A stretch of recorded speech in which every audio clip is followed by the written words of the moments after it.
जन्माष्टमी की अनोखी कहानी। बहुत समय पहले वृंदावन के पास एक छोटा सा गांव था, जहां लोग भगवान कृष्ण की भक्ति में डूबे रहते थे।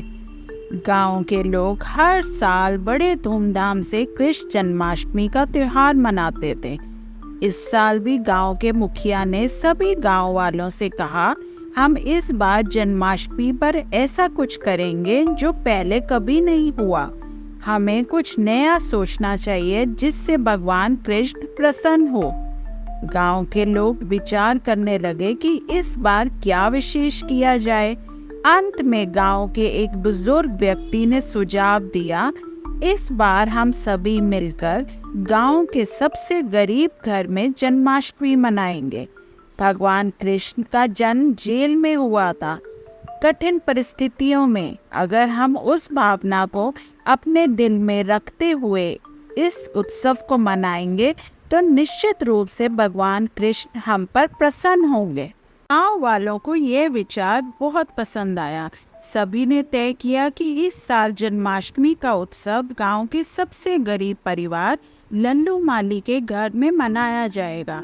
लल्लू माली एक बागबान था जिसकी आर्थिक स्थिति बहुत खराब थी, लेकिन वह भगवान कृष्ण का बहुत बड़ा भक्त था।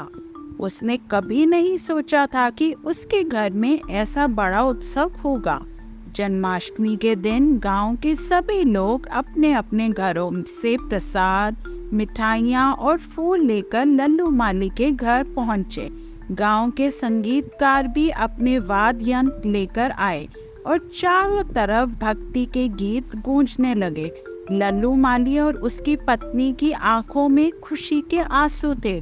उन्होंने सोचा था कि उनकी गरीबी के कारण वे इस त्योहार को मनाने में सक्षम नहीं होंगे, लेकिन गांव वालों ने उनके घर को मंदिर की तरह सजाया और उत्सव को धूमधाम से मनाया।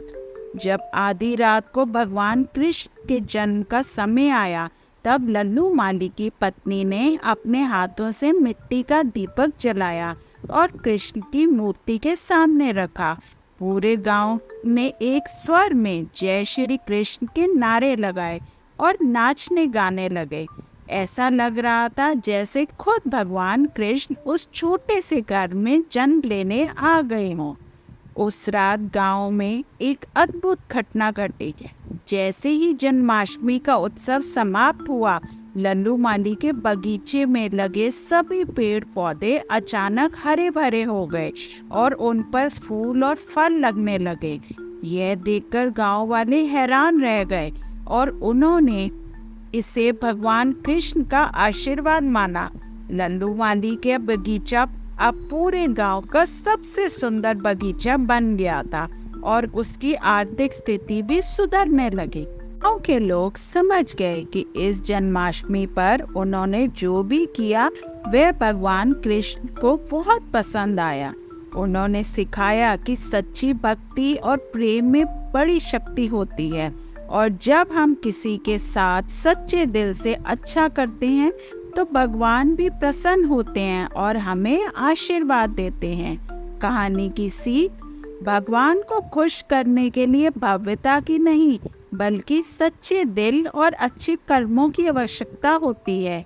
जब हम अपने दिल से दूसरों की मदद करते हैं और बिना किसी स्वार्थ के भक्ति करते हैं तो हमें भगवान का आशीर्वाद अवश्य मिलता है।